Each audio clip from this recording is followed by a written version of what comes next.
ఏదైతే పంటల బీమా పథకం సరిగ్గా లేదు, ఇంతకుముందున ప్రభుత్వం పట్టించుకోలేదు, మేమైతే తీసుకొస్తామని చెప్పేసి మొత్తం చెప్పారు. ఇంతవరకు 15 నెలల నుంచి దానికి ఆలు లేదు, చూలు లేదు అధ్యక్ష. పంటల బీమా లేదు. ఇప్పుడు దయచేసి రేపు ముఖ్యమంత్రి గారు ఆన్ చేసిన తర్వాత కూడా ఎండిపోయిన పంటలు ఏమన్నా ఉన్నట్లయితే వాటికి దయచేసి ఎకరానికి 20,000 రూపాయలు. మన నేరపూరిత నిర్లక్ష్యంతో 34 రోజులు స్ట్రైక్ చేస్తే ఆ పంటలు ఎండిపోయినాయి కాబట్టి దానికి ఇవ్వాల్సిందిగా నేను ముఖ్యమంత్రి గారిని ఇలా కోరుతున్నాం. అదేవిధంగా కౌలు రైతులకు ఇస్తామని కూడా చెప్పింది అధ్యక్ష. ఆ కౌలు రైతులకు ఇదే వ్యవసాయ శాఖ మంత్రి సాక్షిగా, ఇదే కూనంనేని సాంబశివరావు గారి సాక్షిగా ఆనాడు బట్టి విక్రమార్క గారి నియోజకవర్గంలో మొత్తం పంటలు మొత్తం కూడా ఆ రోజున అకాల వర్షాలతో వస్తే వారు ఆ రోజున ఆదిలాబాద్లో ప్రయాణంలో ఉన్నారు. ముఖ్యమంత్రి ఆఫీసు వారు చెప్తే నేను రాలేనని చెప్తే ఆనాడు కౌలు రైతులకు చెప్పకుండానే అవసరం వాళ్ళందరికీ ఇవ్వాల్సిన అవసరం లేకుండానే అందరికీ ఎకరానికి 10,000 రూపాయలు ఇచ్చిండ్రు. మీరు కౌలు రైతులకు ఇస్తామని చెప్పారు. మీ హామీ ఇచ్చి ఇంతవరకు ఇవ్వట్లే. హామీ ఇవ్వకుండా ఆ రోజు నాకు గత ప్రభుత్వం ఇచ్చింది. కాబట్టి మీరు ఏదైతే రైతు భరోసా ఇస్తామంటున్నారో అది మీరు చెప్పిన విధంగా కౌలు రైతులకు ఇవ్వాలని చెప్పి కూడా కోరుతున్నాం. ఇక రుణమాఫీ గురించి మేము మాట్లాడితే రోజు మా మీద తిట్ల పురాణం ఎత్తుకుంటున్నారు అధ్యక్ష.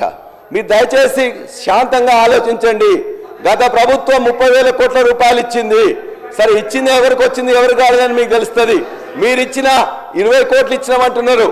ఆనాడు 2 లక్షల రూపాయలు ఇస్తామని పిసిసి అధ్యక్షులుగా రేవంత్ రెడ్డి గారు మాట్లాడుతుంటే ఆనాడు ముఖ్యమంత్రిగా ఉన్న కేసీఆర్ గారు అధికారులందరినీ పిలిచిండ్రు. ఎంత వద్దా వీళ్ళందరూ 2 లక్షలు ఇస్తామంటున్నారు, మనం ఇవ్వగలుగుతామా అని. అక్కడున్న అధికారులందరూ చెప్పిండ్రు 49,600 కోట్ల రూపాయలు అయితే సార్ ఇది ఇవ్వలేము అని చెప్పినప్పుడు మేము 1,00,000 రూపాయలు ఇస్తామని చెప్పినాం. మీరు 2 లక్షలు ఇస్తామని చెప్పిండ్రు. 49 లక్షలు 35 లక్షలకు వచ్చింది, 20 లక్షలకు వచ్చింది, తర్వాత 20 లక్షలకు వచ్చింది. ఇవాటికి కూడా 50% కంటే తక్కువనే ఇవాళ రుణమాఫీ అయింది. కాబట్టి మీరు ఇవాళ మొత్తం కూడా రైతులందరూ ప్రతిరోజు తిరుగుతుంది కాబట్టి మిగతా రైతులందరూ కూడా మీరు హామీ ఇచ్చినట్టుగా రుణమాఫీ ఇవ్వాలని చెప్పేసి మీ ద్వారా కోరుతున్నాం అధ్యక్ష. అదేవిధంగా మీరేం చెప్పిన అధ్యక్ష, ఈ ప్రభుత్వం ఓన్లీ ఎంఎస్పీ ఇవ్వట్లేదు, మేమైతే వచ్చిన తర్వాత ప్రతి గింజ కొంటాం ఎంఎస్పీ కూడా ఇస్తామని చెప్పింది.